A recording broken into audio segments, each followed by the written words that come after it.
এখন থেকে ৬-৭ মাস আগে হলেও আমি যদি একটা কোর্স লঞ্চ করতাম এআই রিলেটেড, আমি কিন্তু মানুষকে টুকটাক কাজ দিতে পারতাম, আমার হাতে কাজ ছিল।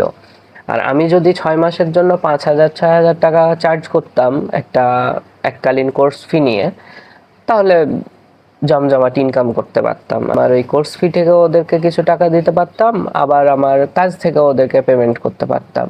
আপনি যে কোনো সময় একটা কোর্স লঞ্চ করতে পারবেন, আপনি যদি বিশ্বাস রাখেন। আপনি যদি মনে করেন যে আপনি শুধু শিখাতে যান, সেক্ষেত্রে করতে পারেন। আরেকটা বিষয় বলি, আসলে বাংলাদেশের উল্টাপাল্টা আইন আছে কিছু, সেসবের কারণে একটু কয়েকটা জিনিস প্রবলেমেটিক। আমি ভিডিও এডিটিংয়ের কিছু জিনিস জানি, আমি বেসিক জেনারেটিভ এআই প্রম্পটের কিছু জিনিস জানি, খুবই সাধারণ মানুষরা জানে না। ওই মানুষগুলাকে এই জিনিসগুলো যদি আমি শিখিয়ে দিই টাকার বিনিময়ে, স্বাচ্ছন্দ্যে তারা গ্রহণ করবে, এমনকি উপকৃতও হবে।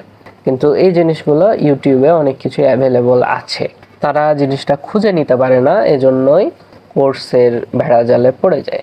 আপনারা যে কোনো কোর্স করার আগে অবশ্যই ইউটিউবে গিয়ে একবার সার্চ করবেন, গুগলে সার্চ করে দেখবেন, বিভিন্ন মার্কেট প্লেস আছে সেগুলা নিয়ে গবেষণা করে দেখবেন, এরপর কোর্সটা নেবেন। আপনি কোর্সে গিয়ে অফার করছে ৫,০০০ টাকা, সাথে ২৫,০০০ টাকার একটা জব, 100% প্লেসমেন্ট, হ্যান ত্যান। লিটারেলি কোর্সের কোনো প্রয়োজন নাই, আপনি ফ্রিতে সব কিছু পাবেন ইউটিউবে।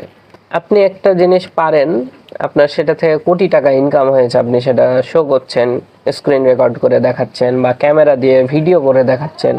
কথার কথা, ইউটিউব অটোমেশনে আপনার ইনকাম হয়েছে $10-12 হাজার। আপনি এখন কোর্স শুরু করে দিলেন, আরে ভাই কোর্স থেকে তো আপনার বেশি ইনকাম হবে না, সবাই জানে বেশি ইনকাম হবেই না। আপনার ওই অটোমেশন থেকে ইনকাম হবে, মানে আপনার আসলে অটোমেশন থেকে ইনকাম বন্ধ হয়ে গেছে, তো এখন ওইটার মাথায় কাঁঠাল ভেঙে আপনি কোর্স থেকে ইনকাম করে পেট চালাবেন। তো এই ধরনের লোকজন, এই ধরনের জিনিস থেকে দূরে থাকবেন। আমাদের যখন প্রথম প্রজেক্টগুলো সাকসেসফুল হয়েছিল, আমরাও আকাশে উঠছিলাম, আমরাও ধরে নিয়েছিলাম যে আমরা যে কোনো প্রজেক্ট রান করতে পারবো, যে কোনো প্রজেক্ট সাকসেসফুল করতে পারবো। এত ইজি না এই জিনিসগুলা, এগুলা ভাগ্যের ব্যাপার। সব কিছু স্কিলের ব্যাপার না, সব কিছু টাইমিংয়ের ব্যাপার না, সব কিছু ট্রেন্ডিংয়ের ব্যাপার না। আপনার ভাগ্যে যদি থাকে, আপনি এই সব লাইনে সফল হতে পারবেন। ইংলিশে ঠিক করে কথা বলতে পারে না, এসইওর 4-5টা ক্লায়েন্ট নিয়ে ঘুরে বেড়াচ্ছে, 10-12টা ক্লায়েন্ট নিয়ে ঘুরে বেড়াচ্ছে, এজেন্সি চালাচ্ছে। বিষয়টা ইংলিশ দিয়ে না, আপনার কমিউনিকেশন স্কিল নিয়ে। আপনি একটা ক্লায়েন্টের সাথে কথা বলছেন, আপনি ক্লায়েন্টকে কিভাবে কনভিন্স করবেন। আপনি কাজ দেখিয়ে দিলেন, ক্লায়েন্ট কেমনে কনভিন্স হয় ভাই? $2,000 এমনি এমনি দিয়ে দিবে? ক্লায়েন্টের কাছে $2,000 কি 2,000 টাকার সমান? বাংলাদেশ, ভারত, পাকিস্তান যাই বলি, সাউথ এশিয়ান যে রিজিয়নটা আছে, এই অঞ্চলটাতে কোর্স কিনবেন না। এইখানে যদি কোনো কিছুকে অনেক বেশি গ্লোরিফাই করা হয়, ওই জিনিসটার কোর্স আরও কিনবেন না।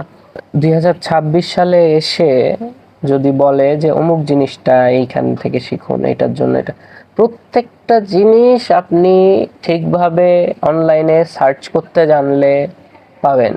আপনারা সাবধান থাকবেন, সচেতন থাকবেন। আপনারা যারা স্টুডেন্ট আছেন, পড়াশোনা করছেন, আমি বলবো যে ইনকামের যদি প্রয়োজন থাকে, তাহলে অবশ্যই অ্যাকচুয়ালি যেটা থেকে ইনকাম করা যায় সেটা শিখবেন, ইনকাম করেন, নো প্রবলেম।